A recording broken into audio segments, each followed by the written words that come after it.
Red Nation, are we here? Feel some type of way that we're not on the vocals. Show for Chicago sports.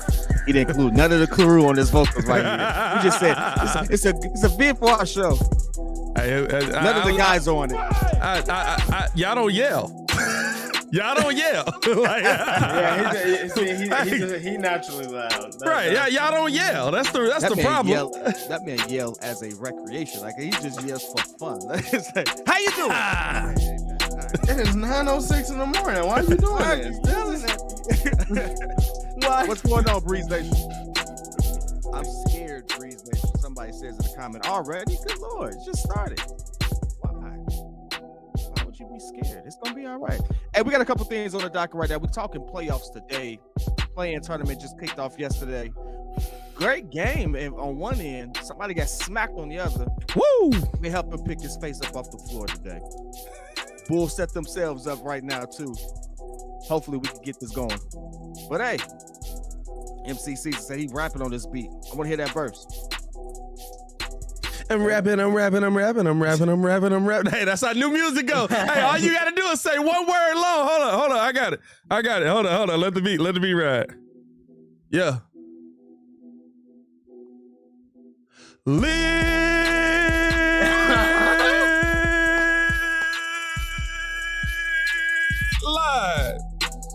This ain't what you want. What's good, boys? How y'all feel today? Hey, man, we in the game, man. It's another lit live, as I just sang. It's another lit live, man. It's another lit live. Another lit day. It's all. Hey, listen, I love the fact that we get to have high caliber basketball in this little lull between the draft and the first round. I do like it. The playing tournament was kind of lit. Come on now. That Minnesota game was hot. Listen. High stakes and high caliber are very different. They didn't score for 7 minutes. That's good defense. No, if that game is at the end of the season, we are Minnesota played the worst quarter of basketball. Hey, and the Lakers right there with them. What are we talking about? Hey, the Lakers scored 5 points in 5 minutes, and Minnesota scored none. Like, that's crazy. But let's talk about it, though, man. Let's talk about that. I want to talk about that game first, since we have you get what we're doing right there. We're gonna just rub that in a little later. Let's talk about that game first, man. Minnesota versus Minnesota versus Timberwolves. Minnesota versus the Lakers. Game turned out to be a lot more interesting than I thought, man. I thought with the injuries, self-inflicted injuries, suspension, that game was going to be a blowout for the Lakers, and it wasn't. In fact, not only wasn't it, they also let them play. Them refs was letting them get at it, which I absolutely love. Tell me how you feel about it. Pat, let's start with you, man. What did you see in that game? What did you like? How did you feel about it? It may not have been high caliber, but I mean, listen, here's the thing. It's the same as the one game playing in baseball to me. It's entertaining. It is entertaining. I'm not gonna act like the stakes, the playoff vibe around a game 7 for one game feel. That part of it isn't entertaining. And I will say, I think that the NBA has gotten probably the luckiest run to start this off with of all time. Your first 3 play-in tournaments have featured Stephen Curry, LeBron James, Anthony Davis in multiple years. You had Pat Bev, who's just an exciting guy in himself. You had in the Eastern Conference side, the Atlanta Hawks have been in it twice. They actually beat who'd they beat year 1? I think they beat Charlotte, and then they beat Cleveland. Cleveland. Charlotte and Cleveland. They beat Charlotte and Cleveland to get in, right? And that's the Darius Garland, Evan Mobley year. And then they go out and I believe, was that an ECF? Was that the ECF run where they got it? No, that was when they were the 5 seed. That was when they were the 5 seed. They got smacked that next year, actually. Yeah, they got smacked by Miami, who also got smacked last night by the Atlanta Hawks. Look at that. But no, man, I'm not gonna lie. Like, I thought last night's game with the Lakers and T-Wolves to me was it was a game that had high intensity, high stakes, but at the end of it, it wasn't good basketball by the end of that game. Like, we were sitting there, me and Kid are literally texting the entire time, and we're just like, bro, what was that? Bro, what was that? Bro, what was that? There was one play, though. Billy Donovan, if you wasn't watching this game last night, Darvin Ham had a play drawn up at the end. Hey, me and Kid texted each other at the same time. We was like, that's a crazy play. That's nice. I need that. We taking that to the tournament team out here. But no, man, I thought that listen, I thought the team that was supposed to win won the game. And if AD's not doesn't have a complete brain fart, they win the game in regulation. I don't think he had a brain fart though. I thought that was a nah. He even said that in his post game. He said I shouldn't have been out there. He was like, "That's my fault. I messed up your game winner." Hey, you supposed to contest. You ain't supposed to run through them. Listen, this ain't football, baby. You don't run through the whistle. Man, he tried to stop. Steph, what did you see, man? We want to get you on some high spirits before we bring you down. No, we're bringing you down. We're bringing you down. Hey, hey, just for us to get clapped if we actually get out of this game and play the Heat, probably. I want you before I start that day, I have an obligation to be irritating. Like that. I have an obligation to be irritating. Listen. I'm gonna tell you. I'm gonna tell you this. I'm gonna tell you this right now. You may have an obligation to be irritating, but if the Miami Heat get off to a start like they did in the last game and the last time they played the Bulls, you won't have much to say that night. Man. Yeah. Nah, but going into in this game, I mean, basically, it's like Pat said, the team that won, pretty much should have won.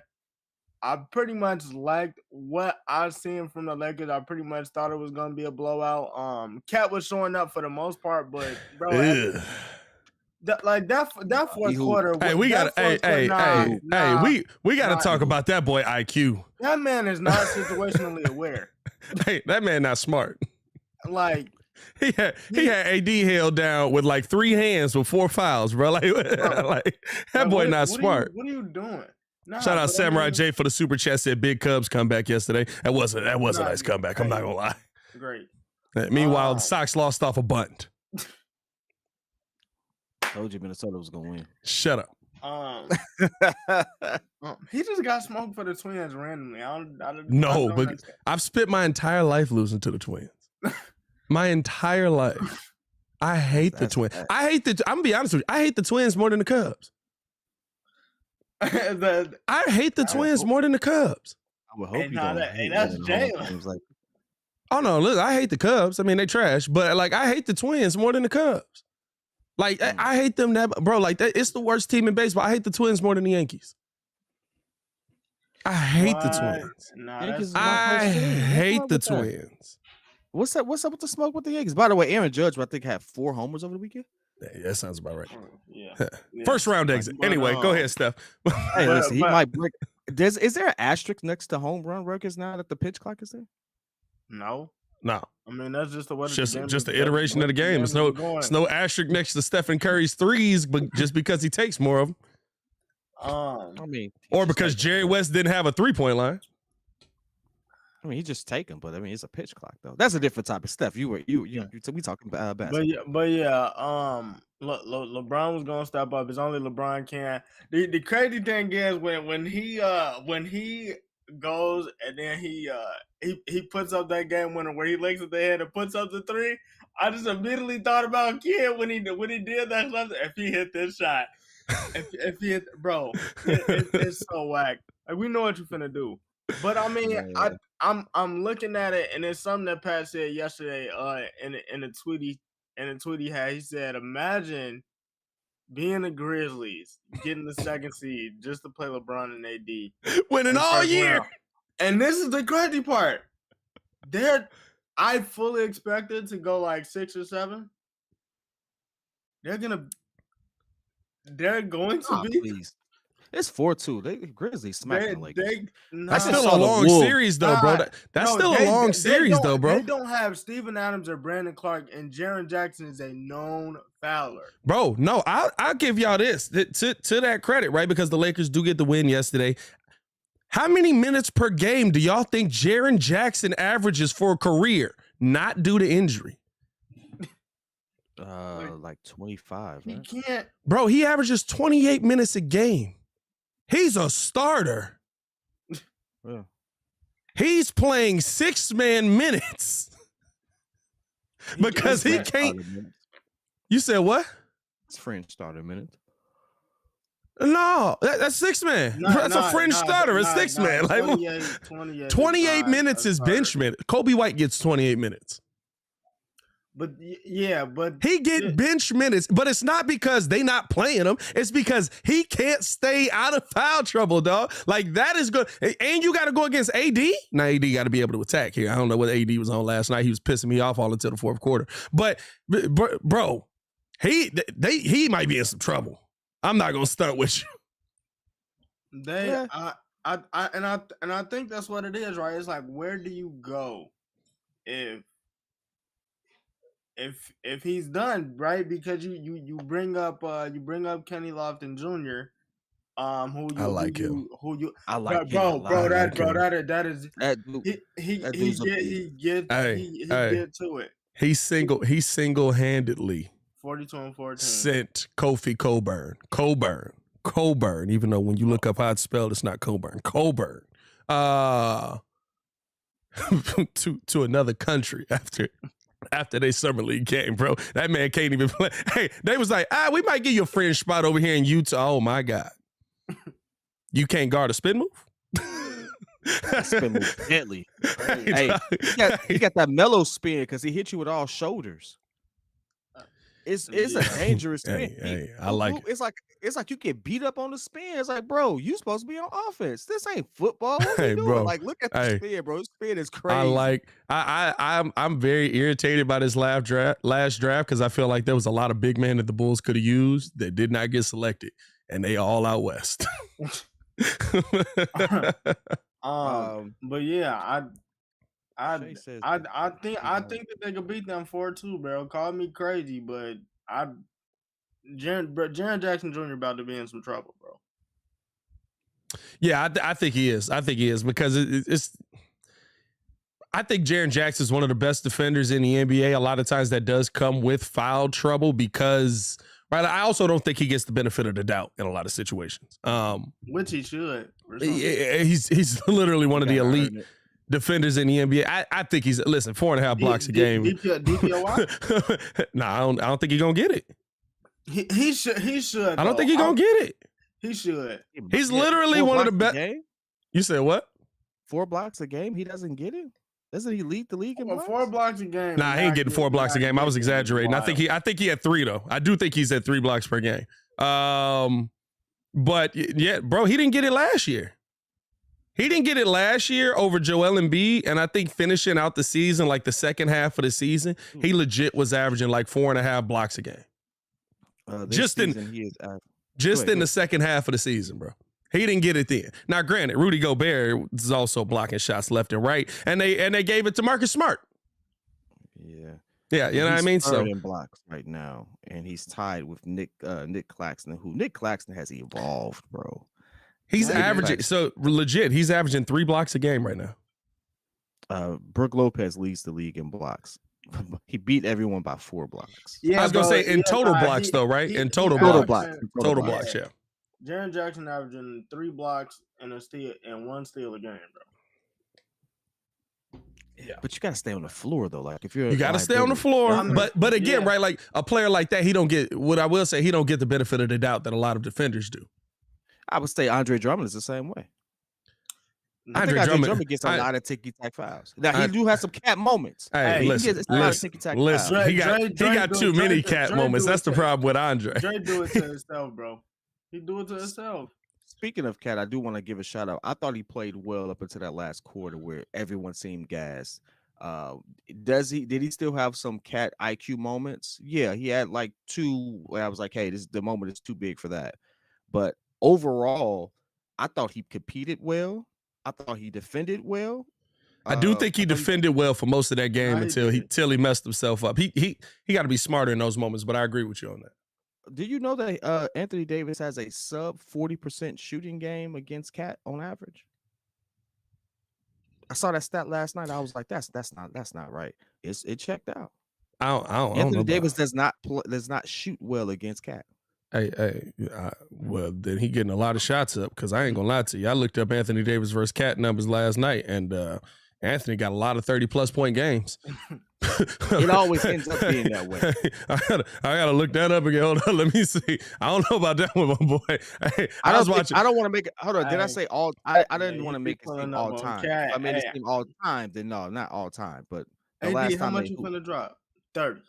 AD, no, let's be honest. AD did look like he was huff. Like if the Lakers AD looked tough all until that last, all until he got in the foul trouble. Yeah. All until he couldn't. Right, like I text Kid, like you can't pick up that 5th foul at that moment because now you can't defend. Like he couldn't defend for 9 minutes, and he still was throwing stuff out there. He was just like, "You gonna have to foul me out the game." And you can't be that's why Austin Reeves, I texted you last night. He can't body him the way he wants to because that's a potential for offensive foul. So like now he can't even attack the same way. And that's yo, you can't put yourself in that situation. But that's something that he gotta. Cat been getting cooked. You gotta learn. Oh, Cat been getting cooked. Hey, this man, hey, I don't think I've ever seen. AD averages 30 against this man. AD averages 30 against him. Hey, AD averaged 30 and 9 against him. Hey, AD has had the better teams for a good share of. Listen, they've played. Listen, even on the Pelicans, AD done gave this. He done gave him 40+ 4 times. Hey, dog. Hey, dog. Hey, that's tough. Nah, dog, that's tough. Every time you see me, you averaging 40, bro. Like, nah, bro. I gotta fight you. I have to fight you. And Cat, we know Cat can choke you out. Let's keep it pushing. Wow. We know Cat can. That's not that wild. Didn't he put somebody in a headlock? Wasn't that Cat? He like almost.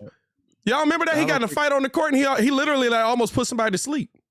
Like he got a hold of him, and I think they said like they had to make him let him go. He almost put somebody to sleep, bro. Like he got in a fight. I'm not. Maybe it wasn't Cat. It don't sound like Cat. Hey, look. Now that I said it, it don't sound like Cat. Come on now. Am I tripping on that? Hold up. I think you tripping. Hold up. Hey, find that clip. We're gonna move to. I'm gonna stay on the topic. The last visual we got of him is him kissing Jordan Woods. Like they finna ride off into the sunset. That is not the one thing I will say. Is, Jordan Woods. Okay. We learned a lot about having a good veteran point guard. In my opinion, I want to highlight this because it's not hate against Lonzo. Lonzo's injuries, we can't do anything about it. But a veteran point guard, we saw that in both games last night.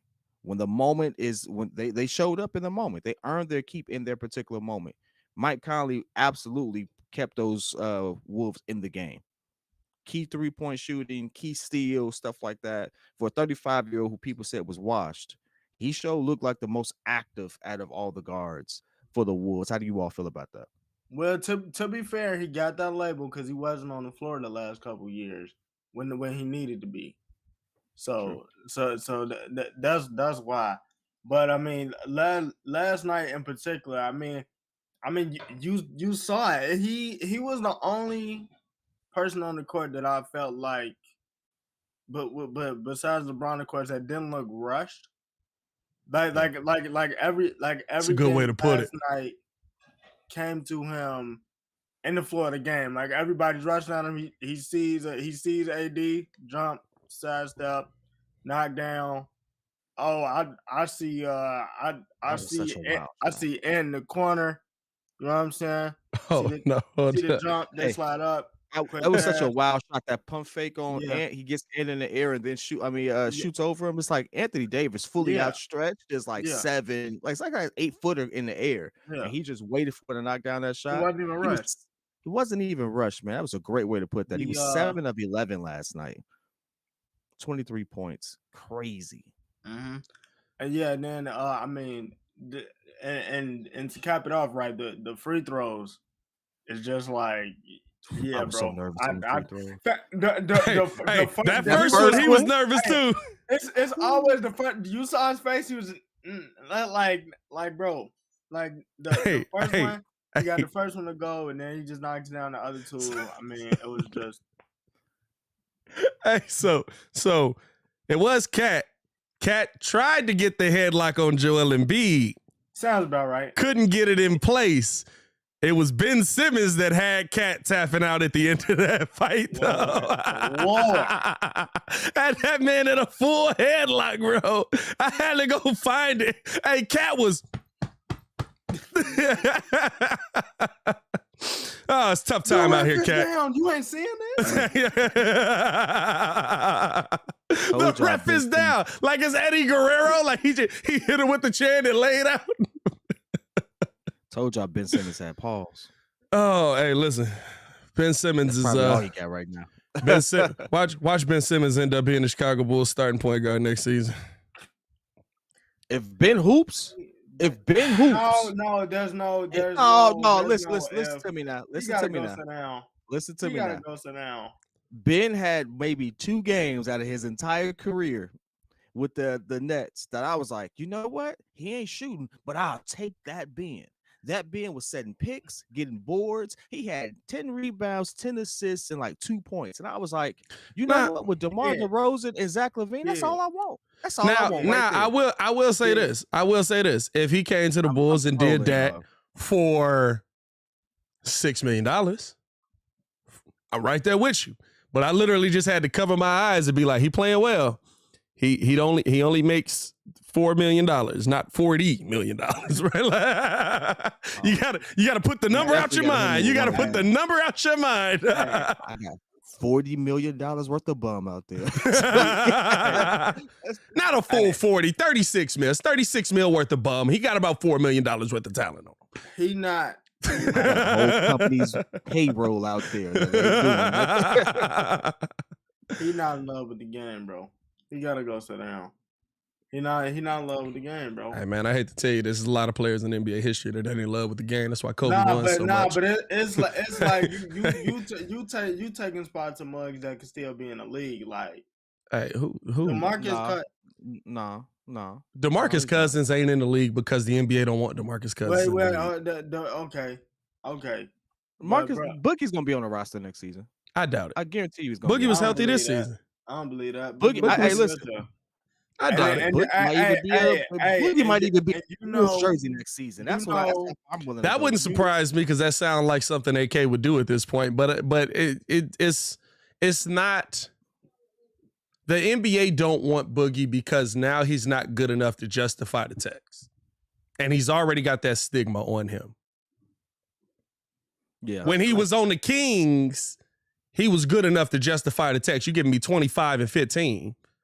You get a technical foul here and then maybe get one less so you're not suspended.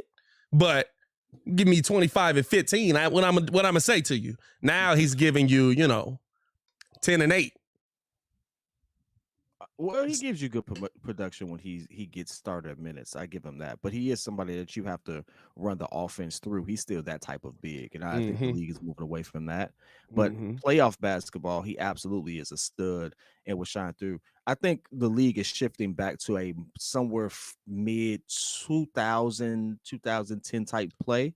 You'll see it because the game is starting to slow down. Because most of the stars I told y'all, the NBA realized again, tall dudes matter. It became Derrick Rose kind of broke the NBA.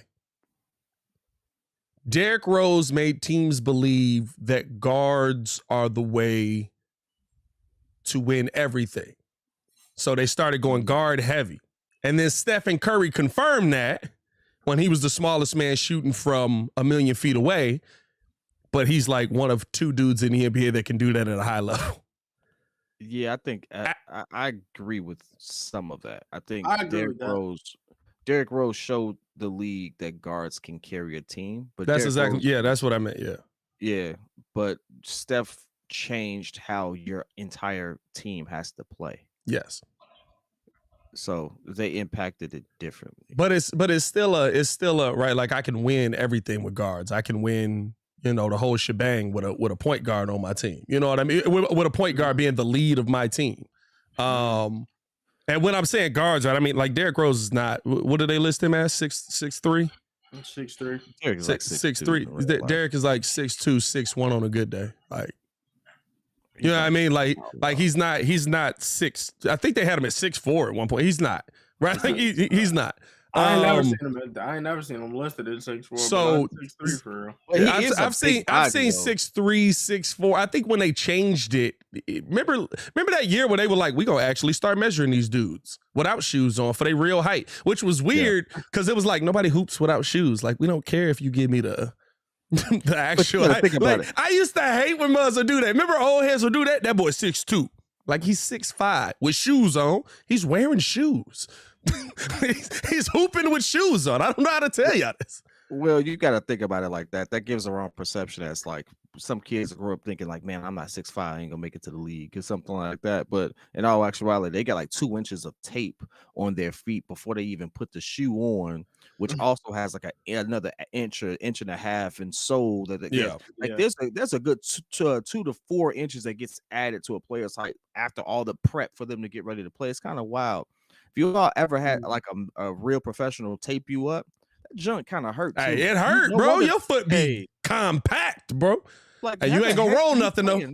You ain't gonna roll nothing though. You ain't gonna roll nothing. Break that junk. That's what you gonna have. Hey, let's keep it rolling, boys. We're gonna move on to the next game, man. We're gonna get into some Heat talk right now. Heat in Atlanta. I said it on Twitter. I apologize. I thought the Heat were gonna smack Atlanta at the crib. They got smacked at the crib. I'm not a Trae Young fan. He actually played decent. They are well coached. Yeah. He made some adjustments. So you know, anyone who's a big Nate McMillan fan, this is the difference. Zach, what's it? Quinn Snyder. Zack Snyder is the guy that made the Batman movies. The Justice League. Great Justice League cut. It's Quinn's brother. Actually, he should cast Quinn as the next Scarecrow. Like, real talk. No, like, I mean, if we be that man is Two-Face, bro. No, that man is Two-Face. Nah, Two-Face. That man be sitting on the sideline. Nah, he's straight up Scarecrow, bro. He's straight up Scarecrow. Good hair. Good hair. Good hair, bad face. What did you all see from that game? I just want to give this caveat. We all thought that Kyle Lowry was going to be the one being trash out there. He ended up being the best person on the team. And it was actually Jimmy. Ringo has the actual tweet that says Kyle Lowry was dog water, and then 33 points later, you know, he has nothing to say. But go ahead, Steph. You know what, Steph? It's on you. How do you feel about your loss? I mean, yet again, and I've been consistent with this all season. We have been a borderline play-in team, the borderline first round. We just don't we don't fall in love with good habits. We just don't. Like we fully expected to start off this game. We'll get into it when we get into it. I don't really fault Jimmy for yesterday because like he did some of the you know, some of the shots that he got around the basket, he usually get those. He just missed them. So I'm not really tripping. I mean, I think if anything, when you're looking at the numbers last night, first off, Bam Adebayo, like I said, you out there 41 minutes, 12 points, 9 rebounds, talking about the first thing you said in the press conference. Everybody else got off, man. I felt like I should have been getting the ball. How about you play some defense instead of just out there? Bro, this man had 1 point, 2 field goals. This was at half. Now, I will say this though. Kevin Love played 3 minutes. We picking Bam in the matchup versus Clint Capella, right? I mean, that's a tough matchup. Offensively, being it, well, he could draw Clint away from the bucket. Yeah. He could draw Clint away from the bucket. He could pull the midi. Like, I feel like I will say this to Bam's credit, but to Bam's credit, that's probably how you win. Clint Capella lived in the paint and altered every Jimmy Butler, Tyler Hero, Kyle Lowry layup. He was just down there chilling. Interesting stat. 22 offensive rebounds for the Heat. Yep. 63 rebounds overall. And, yeah. Miami had 39 rebounds overall, Mhm. 6 offensive rebounds. Yeah, Clint Capella didn't just live in there. He bought real estate. He bought real estate. 4 points, 21 boards. But how do you get Clint Capella away from the bucket? You gotta shoot. You got to get Bam the ball. Yeah, but that was leading to my next point too. Kevin Love only played 3 minutes. Hey, bro, Kevin Love ain't it, bro. Come on. Like, Kevin Love? He get y'all that eye. No, I get that. I get that. You force Kevin Love to play. Kevin Love comes in. Clint's got to guard Kevin. You force Kevin to, or Clint's on a mismatch. But you had him out there, but you only had him out there for 3 minutes. Like, am I wrong about that? They play zone though. So when you're playing, the reason they play zone is because Trae Young is so small, he can't guard nobody. Yeah, but they wasn't playing zone. They wasn't playing zone the whole game. They had Clint. They had Clint just chilling. You got to do something to at least change the zone and draw Clint away from that basket. They did nothing. Damn. Cody was out there for 3 minutes. Vic was out there just running 9 minutes, 0 points, 0 boards, 1 assist. You out there running. Yeah. Like, I'll say this. I don't think I've ever said this either. Eric Spoelstra didn't coach a good game yesterday when I watched that. I didn't think Eric Spoelstra coached a good game yesterday. I thought that he didn't exploit where his mismatches were. I thought that he didn't try to get his essentially best player going at any point, right? Like, listen, Jimmy Butler guarding DeJounte Murray, that's going to happen, but you don't have to sit there and say Jimmy Butler, DeJounte Murray is going to be the piece that breaks us. You have to focus in and make sure that he doesn't do anything in the game. I don't feel like this was that game. That wasn't LeBron James standing across from you. I don't think he did enough to try and get Jimmy going offensively, and I think that's how you win these games, right? I just know if the Bulls get there, he's going to be force feeding the ball to Jimmy.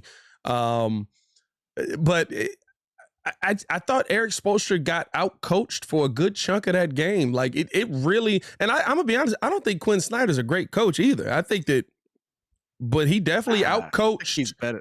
I think he's better than Nate for sure. I don't know, man. Nate is anytime I see a coach now, Rudy ain't helping his case of what's going on, but anytime I see a coach, simple things, right? Hey, this pick and roll, if we get the ball to Rudy Gobert and he take 10 shots, he a 22 and 11 player. And a coach just be like, hey, Donovan, just do what you do. That's weird to me. I'm not asking you to give him 50 shots. I'm saying 11, right? Like, I feel like Quinn misses simple changes. But Quinn's won a lot of basketball games too. So, but I think usually, right, he ends up getting out coached in the playoffs. That's really what we've seen, right? Like Billy Donovan's out coached him. No, Billy lost. Did Billy lose to them? I don't think Billy lost to them. Did Billy lose to the Jazz? Billy definitely lost to the Jazz that first year without him. But I think they beat him. No, Billy won. No, Billy won, right? No, he lost. Did they lose? Russ, PG, and Melo. They lost. Oh, yeah, that was gross. Yeah. That was another one. Hey, listen, that was another one. That was another one, boy. Hey, that should have been the first sign. Hey, Melo can't play. And then that man went on to have like another 8-year career in Portland. To keep it on Spoelstra for a second, I'm struggling to see where other people got involved at. Like, I look at what Bam did, played 41 minutes. He had 12 shots.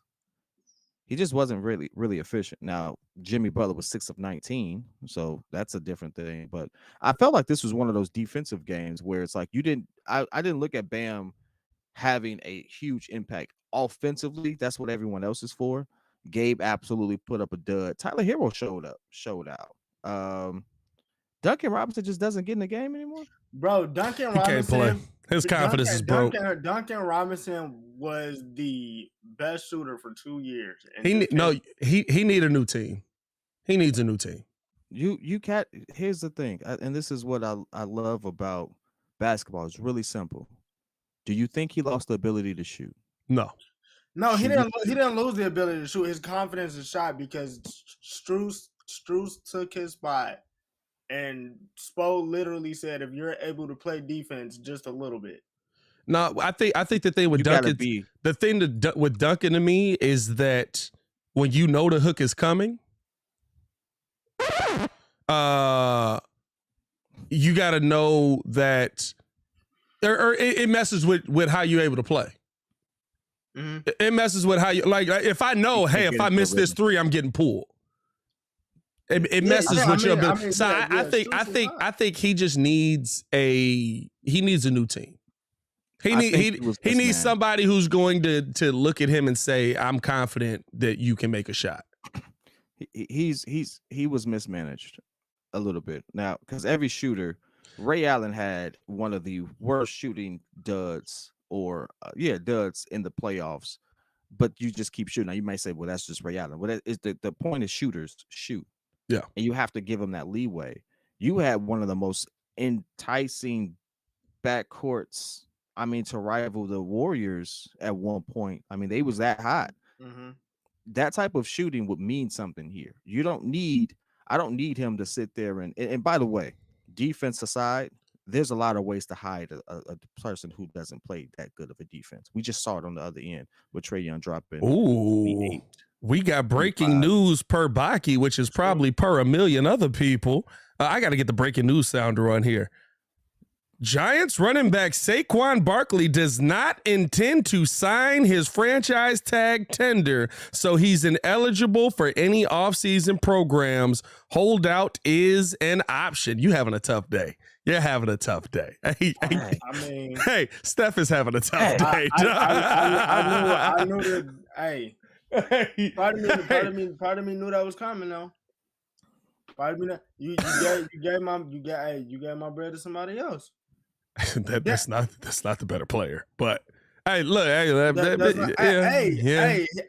he was supposed to get I will say this. Franchise gives him a nice chunk though. Franchise tag mean you get a 1 year deal. The running backs don't want to play on that. He getting 10 mil. Running backs don't want to play on that because that's market for running backs, bro. Yeah, no, I'm not saying it. Listen, I'm not paying them, but we know you're not paying them. I'm not paying them. Hey, I will say this. I thought that video was gonna hit yesterday. Muzz was not messing with it. Muzz was like, nah, bro, leave that. Hey, bro, I thought I was finna kill it with that. Hey, that is the hardest part about the content creation game, bro. I was texting. I was like, Muzz finna be mad. We finna be going in on this 5K views coming up. That mug ain't break 1,000 yet. That was tough. But anyway, I just had to get that out. That'd be the life of a content creator, bro. That'd be the life of a content creator. You be hurt. That's crazy though. That's crazy. We gonna keep it basketball, but you having a tough time out there, Steph. Hey, you know what? If we got a few minutes, we'll get your full thoughts on that one. But at the end of the day, you look at Atlanta, man. Atlanta had 1, 2, 3, 4, 5, 6, 7, 8 M's in my bank account. They had 7 people in both in double digits. 7 people in double digits, and one of them put up 21 rebounds, and the other dude who was 21 rebounds and 4 points. Yeah, they hooped as a team. Atlanta, here's the thing. Atlanta played well. The problem is, can they do that consistently? The issue to me, right, where I even felt like I felt like they would lose this game, but I even felt like going into the next game, they're going to struggle. I tell you what, they definitely finna get cooked by Boston because the DeJounte Trae Young pairing, just like they don't always know where to be. Like, I'm going to be honest with you. You want to know why last night worked so well? DeJounte just got out of the way because Jimmy Butler was guarding him. He wasn't trying to be a focal point part of the offense because he was like, I'm gonna have to just get my buckets where I can. He came alive late and hit some good buckets when the Heat kept making their nice little runs. Yeah. I feel like that was a nice pairing. Like, I think every star who has some limitations, you think, I think of Giannis and Chris Middleton. I'm not thinking Trae Young with him. Trae Young, if that 3 ball ain't falling, it's tough for him to get to the rack sometimes. You need somebody that's just, all right, just get close to the rim. You're bigger, you're faster. Well, you're bigger, you're stronger. Make something happen. And I think that's what he solves for them. Like, he can close out some games for them. DeJounte Murray is bigger than Trae Young. He's 6'4". I mean, Yes, Trae Young is our height. He's legitimately shorter than they giving that man some height all of a sudden. I don't remember that. DeJounte Murray used to be listed at like 6'3" out here. Hold on. They got him at 6'5". I ain't buying that one. Hey, I'll take DeJounte though. If it don't work, I'll take DeJounte. But nah, man. I'll take DeJounte. Get out the way. You know who I think the thing is, right, there's you know, last night felt like a game where they were like, we know Trae Young has to have the ball in his hand because he is our best chance to win. Because if he gets his offense going, that's going to break what Miami can do defensively because Miami's not going to be able to hit the 3 ball at the same clip. To me, I thought that they just put the ball in Trae's hand and said, Trae, go to work. He got to the free throw line a ton last night. And it was more of the Trae Young show, and DeJounte Murray just kind of sprinkled some garnish in. That's pretty much what this team needs to happen for them to be successful. Like you've had 2 dudes all season that it's felt like the your turn, my turn offense. Yeah. And even kind of this last little stretch, right? Like, yeah, they played a little bit better, but it's still that your turn, my turn offense more times than not. I thought that last night they really were on a let Trae go. He's on. Don't interfere with him. DeJounte, you got Jimmy on you anyway. We don't want you in foul trouble with you trying to like do too much out here or something like that. So I thought it was I will say good game plan. Really good game plan. Spo, not so much. We're gonna shift to today's game. He had 4 points, 21 rebounds. 21 rebounds, man. That's crazy. Hey, man, let's pay some bills before we shift. I said shift. Let's pay some bills, man. As y'all can see, shift. S-H-I-F-T, shift. Hey, you got to spell that joint. Hey, man, listen. We want to thank Goat Coats for being a sponsor of today's episode of the Windy City Breeze Sports Talk Daily. Goat Coats is the only people offering you fashion for the game and fashion for the evening. Here's the thing about Goat Coats, man. As y'all can see, I got this John on right now. I'm C-Red right now, but if I want to flip it, got the black inside. You would know that I got my entire jersey on right now. Full Jordan jersey on, ready for tonight's game.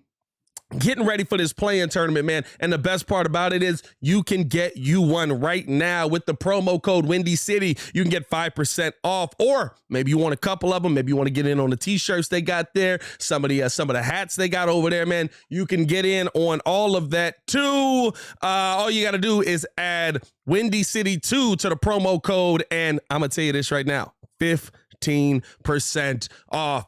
Hey, listen, go over to goatcoats.com right now and cop you a coat because, for one, it helps the channel. You know what I mean? A little support to you boys out here. We out here. Yeah, I mean, we going to be live calling this game. We out here.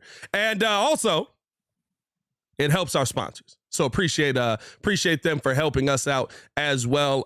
Tune in, goatcoats.com. Get your own jacket of the day. By the way, 100% reversible, and you can get any player, any team that you want. I got a hockey one that I have to get, and I got to get a Bears one. I just don't know what player I'm gonna get yet. What who should I get? Who should I get for the Bears? I don't even know. Ooh, Kid got the reverse side going on here. Hold up. Flex that right there, Kid. Flex that right there, Kid. Y'all didn't even know. On this.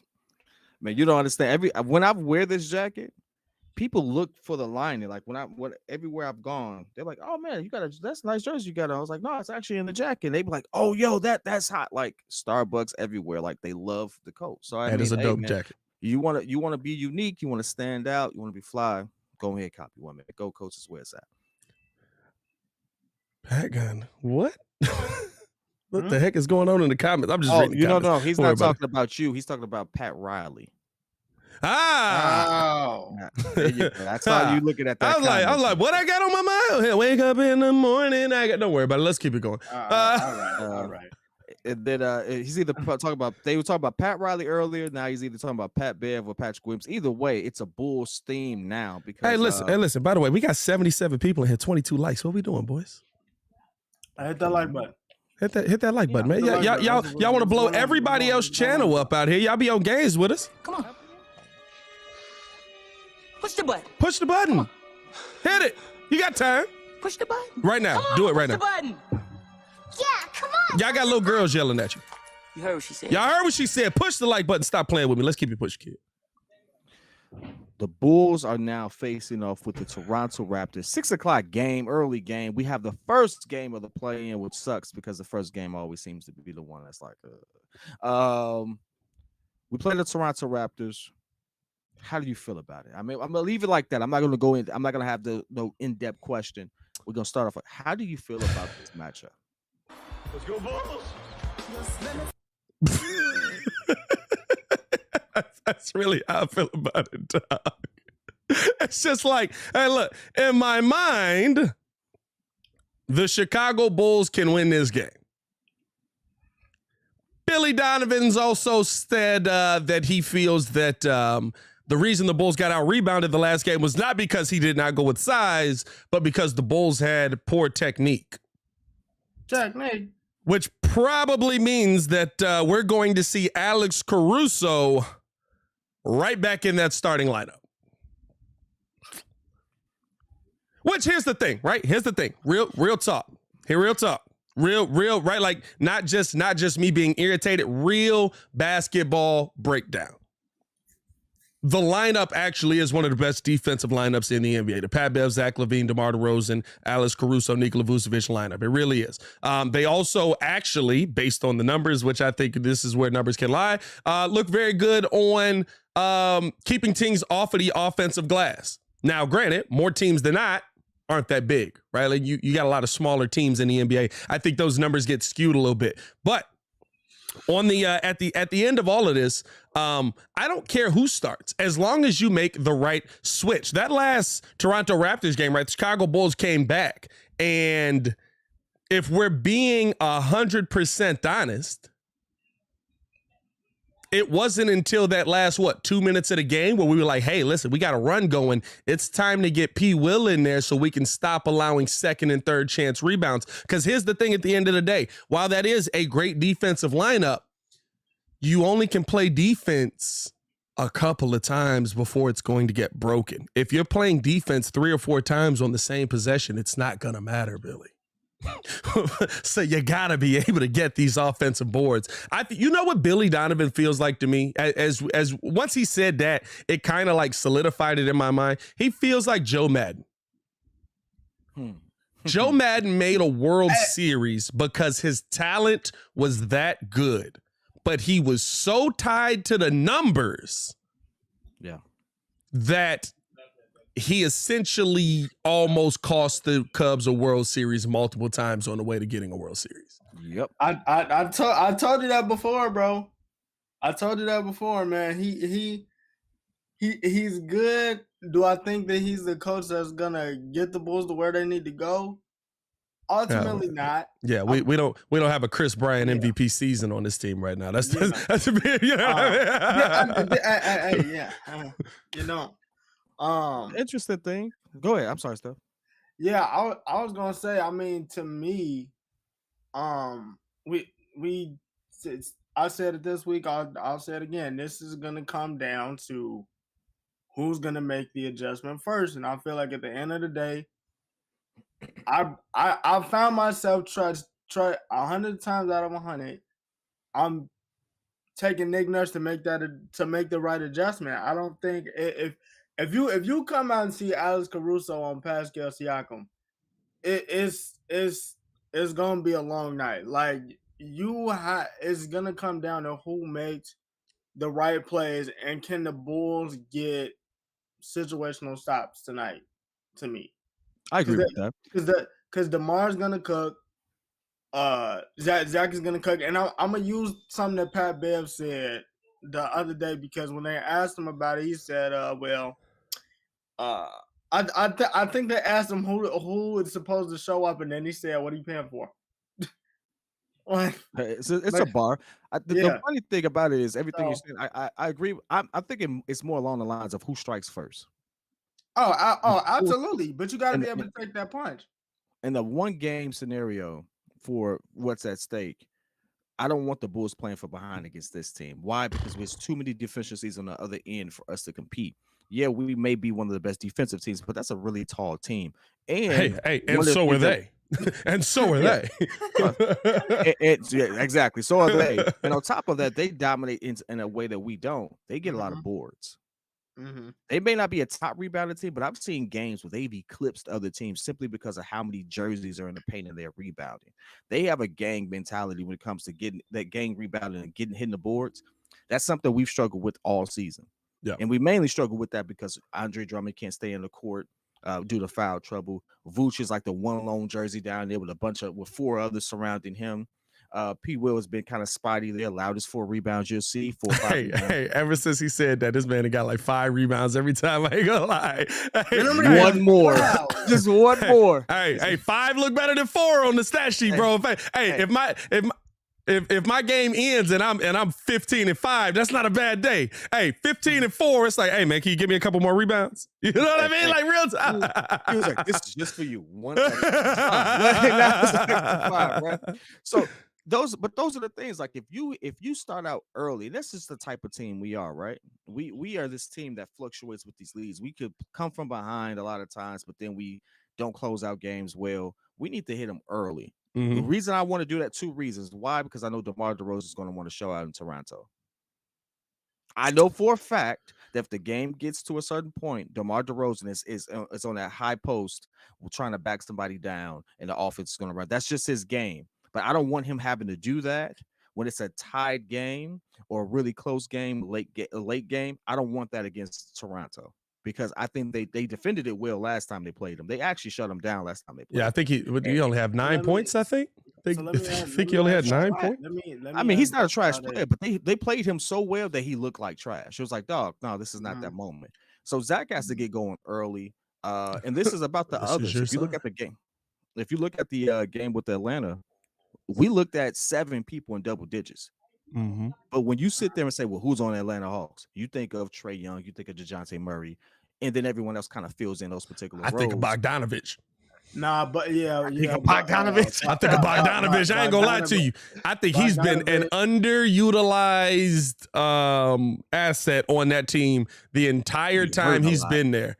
He do be hurt a lot. He hurt a lot. I picked that man up in fantasy, think I was about to cook. Man, did you win? Did you win? What happened with that? Hey, he's great in daily fantasy. I ain't gonna lie to you. Dog. Fantasy. Andre Wiggins, he got hurt. Steph got hurt. Andrew Wiggins, he got hurt. Steph got hurt at one point. I had so many injuries with all my key players down the line that he didn't win. I stopped playing. I was losing so many games. I had nobody to play. I feel that. So here's the thing. DeMar, of course, started off cooking Toronto since he's been with the Bulls. First 5 games, first 4 games, all 25 plus points, 5 plus rebounds, 5 plus assists.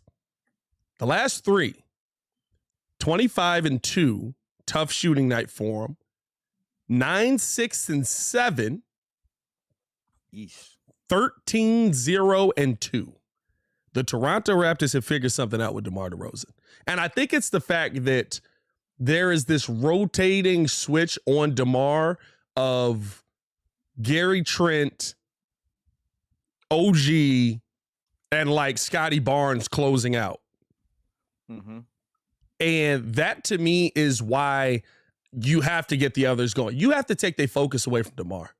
You have to take their focus away. And you know their mindset coming into this game is, I don't care if we get knocked out the playoffs. DeMar DeRozan ain't going to beat us. He's not going to knock us out the playoffs. Like, they probably care if they get knocked out the playoffs. But I think, right, like, you get what I'm saying. Like, the focus is like, you're not going to knock us out the playoffs because that's not going to be on your resume of things that you've done since you left Toronto. Right. Mm-hmm. So, this is a game, listen, 215. You should be able to beat Gary Trent.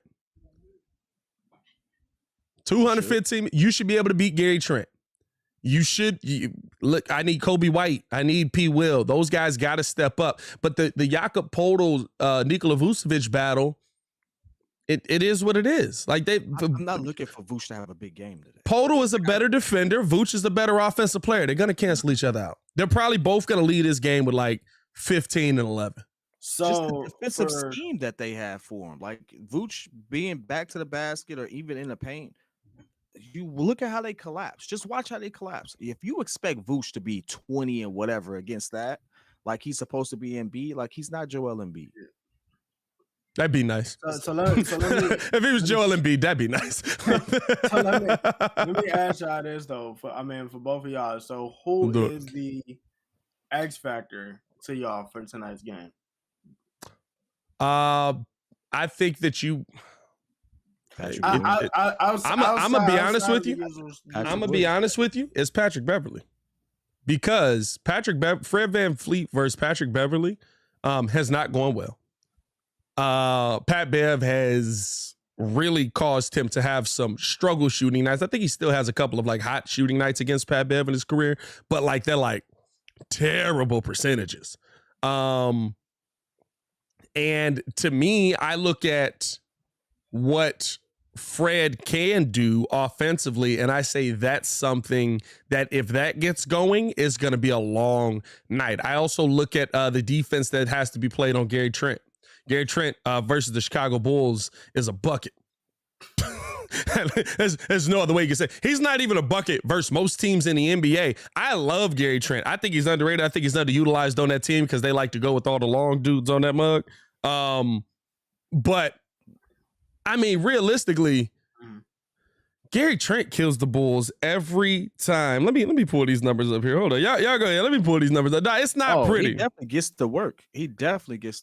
Let's see.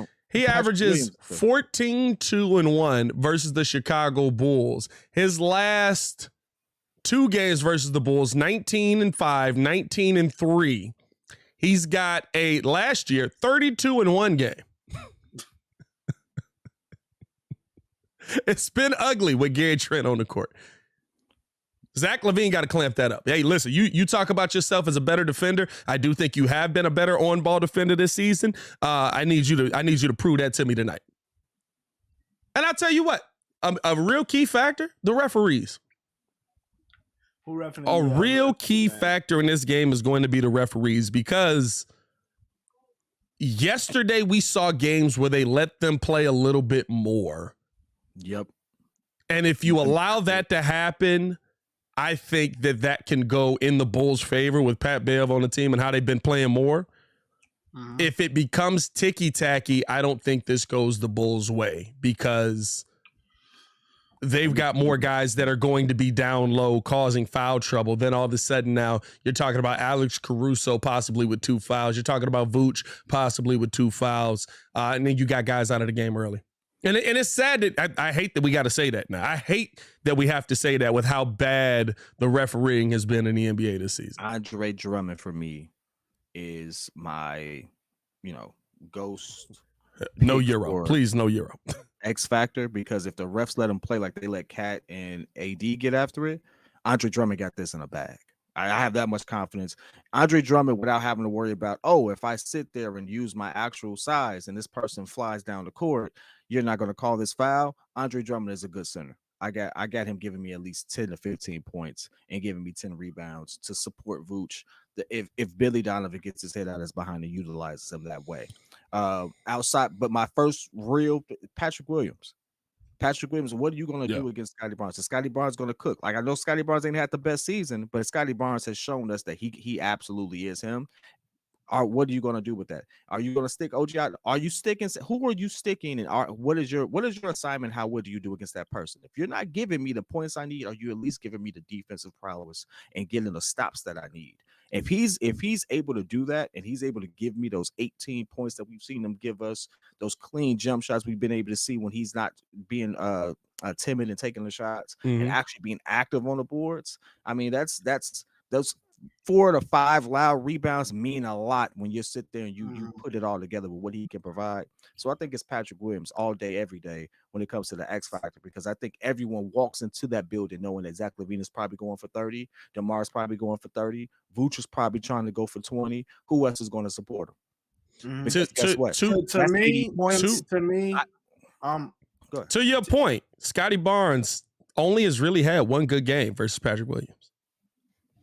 Scotty Barnes has 1-19-10 game versus P. Will this season, early in the season. Since then, 30 minutes, 35 minutes, 5, 6, and 5 on 22% shooting from the field. 11, 8, and 4 on 33% shooting from the field. Last season, I don't know if P. Will was out there versus, because it always says, right, if you put it in on stat music, like versus Patrick Williams, realistically is versus the Chicago Bulls. But I know this season P. Will has been the primary defender on him. And P. Will's done a really good job on Scotty Barnes. He's really, and I think it does go to the fact that Scotty's been out. But remember, they were teammates. This dude had to go against him in practice all the time. So he kind of knows where Scotty wants to go. Yeah, I need that one game. I need that one game. I need you to show out for one game. Like, give me that one game. So this is your game. You're the X factor of this game. I ain't saying he's the X factor for a series. If this was a series, I'm not picking P. Will as my X factor. But it would be nice. For this game, but it would be nice. Can you be? Like, it would be nice. I mean, I want to get your comments on it, then we got to move to the last game. Oh yeah. I was gonna say, to me, X factor wise, I definitely got Patrick Williams, but it's not offensively. I would say it's more so defensively. Because I think this game, to me, I think he's gonna take those 7 shots. So it's going to be what are you going to be able to give me defensively? I'm not asking you to get the steals. The five loud rebounds is cool, but like, are you changing shots? Are you changing the direction of where people go? Mm-hmm. Because we know Gary Trent, OG, and Siakam are going to get their shots up, but I need him to be that guy that the Bulls drafted him for overall for the defense, because that's how this whole thing started. So I think tonight he's more so got to be acclaimed than anything else. This is Zach's game to go out and show you why you got the 215, but it's definitely on Patrick Williams defensively, I believe. Obviously, as Bulls fans and as a Breeze Nation, we want the Bulls to win. So we're not going to say who you have winning. It's literally. I want the Bulls to win now because the channel. Bulls versus Heat. The Bulls versus Heat live call would be lit. Bro, the Bulls versus Heat live call would be lit, bro. For the last playoff spot. Hey, that would be a good way to finish the season for one of our teams. Facts. Hey, unless the Bulls go out there and get clapped, you know what I mean? Like, then it's like, this wasn't fun at all. we're literally a work day away from this game happening, so we'll see what happens. And on the live call tomorrow, you all will see how we respond to it, because we're all pulling for the Bulls to win. I don't care how we win, just win. I don't care who does I really what. don't. I don't care who shows up. Hey, Pat Bev, throw some punches. I want Pat Bev crying by the end of this one. I want a jersey. It's not a home game, but still, yeah, give me full cry. I will say this. Here's the wild part. I don't think they're going to go far, but I think that the Bulls absolutely can make a first-round series more competitive. Because I think Pat Bev, right? Like, remember that Milwaukee series? I think, and I know I say Pat Bev a lot, but having a leader that is driving, that makes you want to go harder, does make a difference. Remember, Cat just like gave up in that series, and he was that Cat from last night in the fourth quarter the whole series. Like, that's a big loss. Toronto matches up better against Toronto matches up better against Milwaukee for sure. Yeah, so like, I don't know if it'd be more competitive, but I would say this: I want to see it because it supports the channel, it keeps us engaged, and now we're not spending the next 4 or 5 weeks, 6 weeks talking about a different team. Hey, that's really what it is. I was like, that's hey really man, listen, I said on the Locked On Bulls the other day, I was like, I'm not ready to talk about the offseason yet, bro. I'm just like, I know it's painful. I know we probably gonna get clapped that first round. We probably getting absolutely rolled. Clap it up. Exactly, Kobe. We probably getting absolutely rolled in that mud. But I'm not ready to be in the offseason yet, bro. I want us to get to the playoffs for this one fact alone. We need to still evaluate who's going to be on this roster. And I think the playoffs gives players a good chance to stake their final claim as to why they deserve the spot. And if you have people who can show up in the playoffs and you start unpacking why they performed well. It's like, okay, if this is what has been there this entire time, maybe there's some coaching adjustments that need to happen. Maybe we need to do other things, but there's talent here. We're still evaluating that part. And I want to be completely done with the evaluation part. I want to know who's our guys and who's not, and just start making action to move forward. So that's why I want to. I'm not expecting to win. I want to just analyze who's going to be who and who's going to be here. So if the Bulls go in, let's just one, then we get to it. I know we talk too much. If the Bulls go into this and give a competitive series like versus the Bucks, like how that Derrick Rose team did against Boston, how do we view this season? It's still up and down. Absolutely not a great season, which was very much the same with that Bulls team. It was a much younger team, so very different, right? But for that to happen, right, you got to have some guys step up. You got to have a P. Will step up, a Kobe White step up. That's how the Bulls made that series competitive. Like, there were names in that series hitting shots that we were like, who? I would say we're two pieces away. A veteran, more offensively gifted point guard, and another a fourth option, because I don't think Vooch is going to be on the team. So a third option. I don't think Vooch is going to be with us. I don't think they're going to re-sign Vooch, and it has nothing to do with Vooch not being a good player. I just think that they're going to make different moves. I don't see Vooch and DeMar being still on this team for next season. I just don't. So I think we all gonna be surprised. Let's get to this last topic. Let's get to the last one. Hey, look, we don't have to spend too much time on it. I know.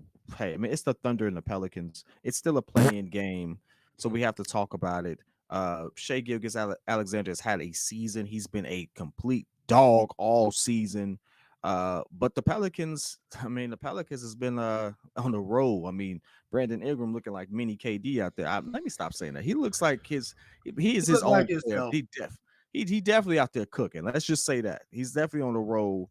I think the only thing I wanted to mention for this game is, by the way, do we all agree that we think the Pelicans are going to win? No. I think the Pelicans will win. I think OKC is just like, we having fun with this. I will say they one hot Lou Dort night away from cooking them. I will say that. If Lou Dort get hot, it might be tough. But I think I got the Pelicans in this. You got CJ, who's been in big moments before. You got BI on this team, who's absolutely been cooking. I mean, like there's a lot. I'll say, have y'all seen Zion lately? He really gonna eat himself out the league. Hey, was that? That boy huge. Real quick. That's actually what I was about to talk about. Real quick, that's the only thing I want to talk about. Because I do want to say this. How did y'all feel with the comments that he made saying, "I'm not coming back because I don't feel"? That's smart. Okay.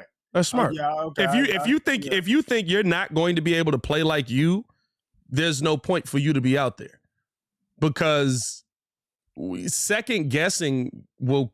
I've seen people second guessing themselves cause them more injury more times than I can count. Like people that's like, nah, I think I'm good, and then they go out there and something you see them do a million times, they don't land the same or something like that, and now they hurt again. Right. I've seen that so many in every sport. I've seen that in baseball. I've seen that in football. I've seen that in, right? Like when you got a second guess, and it just opens you up because you're playing a major position, especially defensively.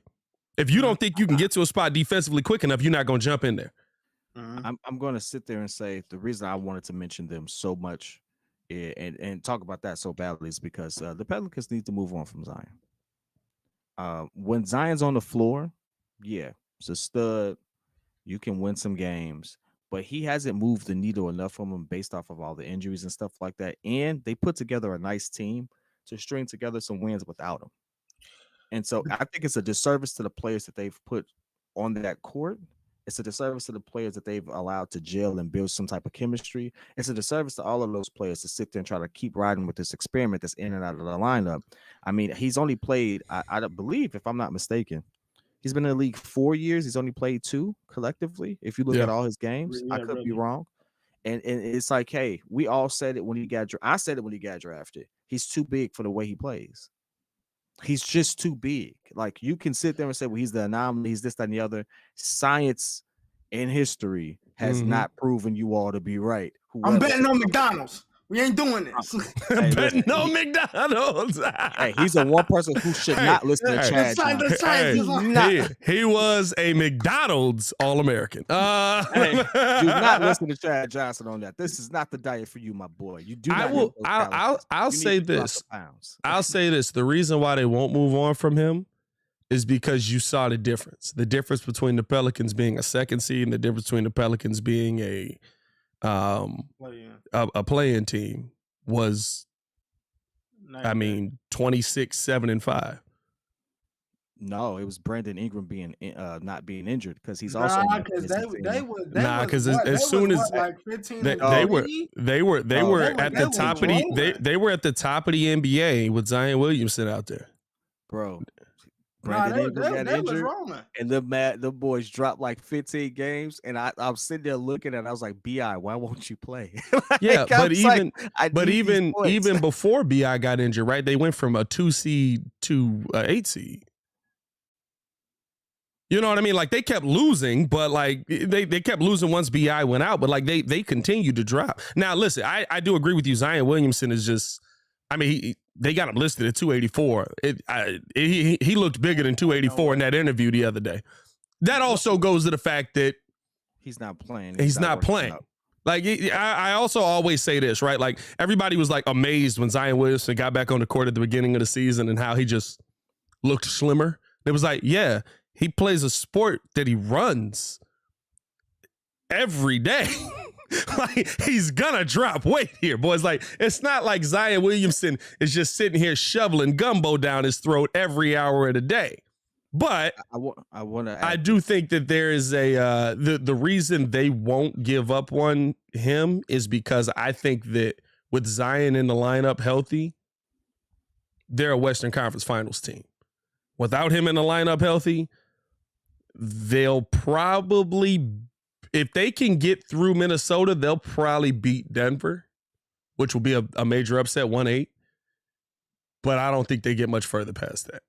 I have no confidence in Denver. I'm sorry. The Nets I have don't shown me think that you anybody can make do. the playoffs and even be poised to make a decent run by getting the right pieces on your team and not the star pieces on your team. They And not let making a me run. add to this. They're not making Hold a on, run. No, they're not gonna. I don't have them beating the Sixers, but it's only because it's the Sixers and they have no big. If it wasn't for Joel Embiid, I absolutely would sit there and be like, "Oh, this is gonna be competitive." You got That's them the only beating reason- you got them beating Boston? They match up good against Boston, dog. Hey, you can match up good and still get No. beat. Like Wait. like the Nets as constructed right now, they match up a lot better against Boston. Like if they play Boston first round, I still have Boston winning, but I'm like it's gonna be a competitive series because Boston doesn't have those. They don't have a Joel Embiid. Like that's competitive, I'll give you, but they're not making no run. Here's the caveat for this. The Eastern Conference, what do you think the game spread between the 8th seed and the first seed is? It's like 6 games, not even. It's like 4 games. It's 14 games. The 8th seed and the first seed is 14 games. It's 14 games in the Eastern Conference. Oh, in the Eastern Conference. I'm sorry. I thought you said Western. I thought you said Western. Western Conference. Actually, I think you did say Western. No, I said Eastern. I don't know. Yeah, what you heard, No, Steph? What you heard, Steph? I got a road kid. Oh, okay. All right. I All got you, bro. I got you. Well, I feel like he didn't believe that at all until the end. Hey, listen, it's still hey, look at it. He definitely didn't believe it. He just didn't feel like getting cooked right there. Hey, look, You can cook me, baby. I'm on my game. It's still a 9-game spread. I was still short. It's still a 9-game spread. I got you, kid. Still a 9-game spread. Still a 9-game spread. Here's the thing: the spread between 9th and 3rd is 6. Oh man. The Pelicans are 9th. What is that? What's the point? What am I trying to get at? Brandon Ingram missed considerable time. If he didn't, they would probably have a better record and wouldn't even be in this situation without Zion. I don't think they need him to have the success that they're looking for. I think they need to use him to get the pieces to fill in other gaps and just ride that wave out because it's hard to game plan for a player that you don't know is going to be there. It's the whole reason we didn't keep Larry Markkinen. Good player, 18-8. Guess what? What best ability is what? Availability. If you're not available, it doesn't matter if you make this leap in Utah because you weren't available here. Yeah. So he's not available for New Orleans. He could go off and have a heck of a career somewhere else, but he wasn't available here. Yeah. And so I think that they should need to move off of him. You also got to take into account though the difference there is New Orleans. There's a reason they operate the way they do. There's a reason you had Brandon Ingram on 1 year and said, let's give him a 5-year deal, even though he ain't showed much more than what he showed with the Lakers. You don't get guys down there. You have to operate with the knowledge that nobody's making a major leap to come to New Orleans. Boogie Cousins is the biggest asset they've acquired probably pre-Zion, and he got traded there. They got the same problem Portland got. You got to keep your people when you get them. Now, listen, that means you have to draft well. That means you probably have to lose a lot or go out there and evaluate nice pieces. And the top of what's it called? The top of the scouting department is Gar Foreman. So take that for what you will. But he actually had. He got Herb Jones and Jose.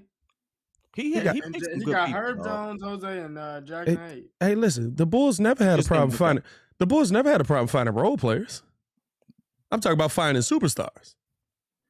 True. I don't think you need a superstar. I think you need another player to fill you that need a gap superstar. Between, you still need a superstar. Fill that gap between Brandon Ingram and CJ McCollum. You need that player who can bridge that gap between what they provide. Let me change that because I always say you need a superstar talent player. I mean, listen, realistically, right? Like, whether we believe in Denver, traded down there. Whether we believe, that'd be wild. That'd be stupid. Whether we believe in Dame for Zion, that'd be so stupid. That'd be so stupid.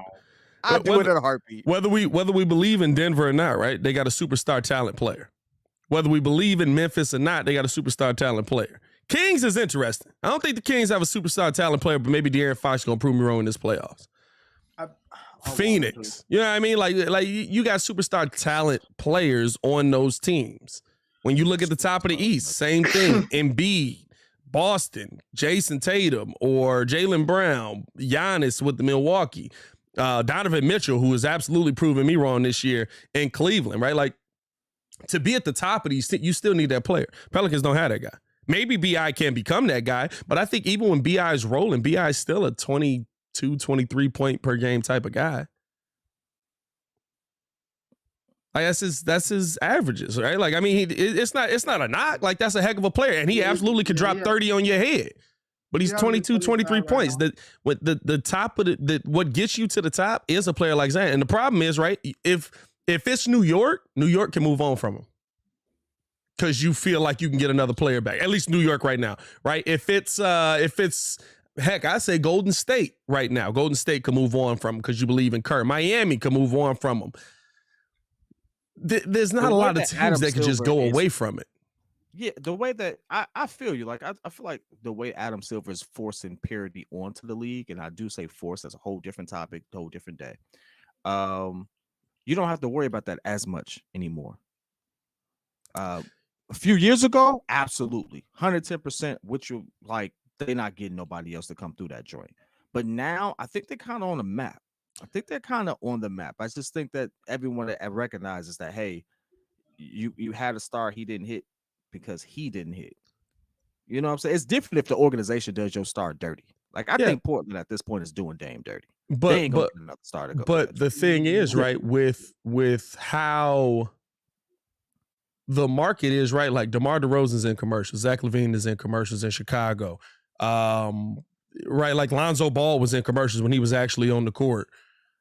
Lonzo Ball wasn't in no commercials in LA or in New Orleans. Well, we don't know what they were doing locally, so a lot of the commercials we see. No, I'm talking about like DeMar's like in Nike commercials again, right? DeMar wasn't in Nike commercials in San Antonio, and he was signed with Nike.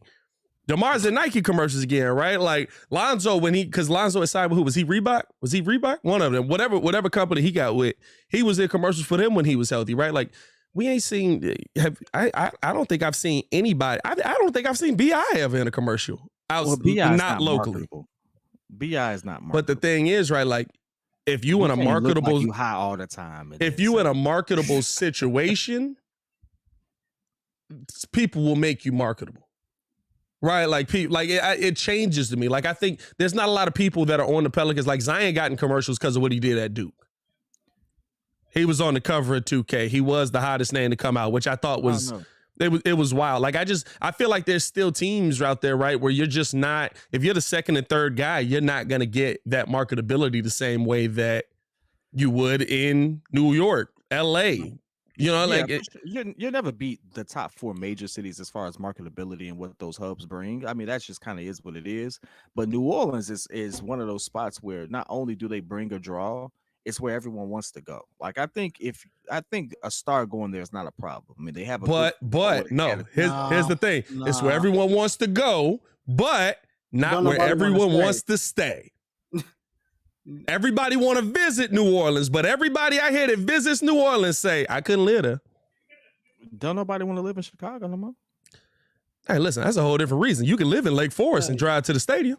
Hey, listen, like it's plenty of the thing is we don't live in Chicago no more. But the thing is with Illinois, right? There's plenty of suburbs you can go to and get to Chicago in 15 minutes. I get what you're saying, Pat. You know what I mean? Like I'm not saying that the slight one city or the other. It's just how like the NBA can make it a level playing field as much as they want to. It's not gonna matter because at the end of the day, you have New Orleans versus Los Angeles. Where you want to live. You have New Orleans versus New York. Zion didn't even want to be in New Orleans, it seemed like, for a while. Right? He was trying to get to New York rookie year. You know what I mean? He was questioning that for the longest. So I just think that I get what Adam Silver's trying to do. You want to know what? Somebody said something. I wish I knew the podcast. I saw it on TikTok. I see so many podcasts on TikTok pop up. But they brought up the idea of if you want to make the NBA fair, do away with the draft. Talking about getting rid of tanking and stuff like that. And make it like college where you got to recruit these players. And Muzz was like, well, everybody's going to want to go to the best teams. And I was like, yeah, but you won't be able to. These are $1 million contracts. You're going to have to go to the team that has room to pay you. And that you're going to actually start on. I heard that concept and I was like, I don't think I would hate that. At first I was like, this is dumb. But when you break it down, right? Like if I'm coming out of college, why I want to go play behind LeBron? If I'm coming out of college, why do I want to go play behind Kevin Durant? I'm probably going to go to Orlando. I might go to Chicago, right? If I want a big city feel, but I don't want to go to play behind where I'm not going to get any tick. I'm probably going to go to, the Bulls. It's a big brain move right there. But I mean, I wish I could find. Did I like that? Let me see if I like that. I like giving credit to people, man. But that's the same thing that's going on right now. College is basically free agency. It was somebody. It was 2 sisters from Miami that just retired yesterday because they was like, we. $2 million off NIL. The worst thing in the world for the WNBA is NIL. Our network is $5 million. The girl they can't pay. Somebody from Louisville. She was like, "Hey, I don't want to be here no more. Put a no contest on her contract. She going to LSU. LSU is gonna win again. I think Gilbert Arenas was just talking about this. The reason why FAU was in the Final Four, I can go to Duke all I want to. Yeah. You don't got minutes for me. You know what? I'm gonna go somewhere else. I want to put a hard. I can go to an Eastern Michigan. Like. All right. That was for Kid. That was for Kid. That was for Kid. But no, yeah, I can go if it's just like you said. I'm not gonna go to Duke and play behind. That's the #1 recruiting class. I feel like I need to be starting. I'm gonna go to Eastern Michigan like Amani Bates did, hoop, get my draft stock up, and then go. It's pretty much the same thing. And I'm gonna still make my bread. I want to put a pin on this one because that's such a hot topic that's either a standalone video or tomorrow's topic that we can add on after we find out whether we win or lose. So collectively, look, if we win, we talking Bulls. If we lose, hey, so realistically, Steph, I would love for you to take the lead on that topic because you, for one, you watch college basketball more than we do, and for two, you seem to be more passionate about it. So, maybe Rico drops a standalone video for that one. Something to throw out there, man. Hey, listen, we're gonna come to a close on this. It's been an hour and a half. We actually started on time today. So check that out. We actually ran and started on time. No CP time, no technical difficulties. We were actually locked and loaded and engaged. Look at that. Shout out for the boys. A round of applause. Hey, we out in the game, man. We out in the game. Yeah, man. Clap it up. Hold on. Clap it up. Clap it up. There you go. Clap it up. All right. Listen, slow clap. I'm so mad he did that. But hey, listen, Bulls playing the Raptors. We know what's going to happen. We got that game at 6. The live call will be on deck. We got your man Pat the Designer. Stefan the Don gonna hold that down. I think Steph is actually gonna be doing that play-by-play. Am I right? No. Why would Steph be doing it? I'm gonna be there. Like, Hey, why you say it like that though? Nah, full disclosure, I was like, wait, what? right? Like, hey, I feel like Kid just put that out there. I was confused. I was like, hey. First of all, quickest no in the history of no. Hey, listen, like, why would I let him do that play again? Like, no, my boy. Hey, man, listen, we appreciate y'all for tuning in, man. Stay locked in. Stay for the live call later today. We see y'all tomorrow morning. Win, lose, or draw when it comes to this thing, man. Peace.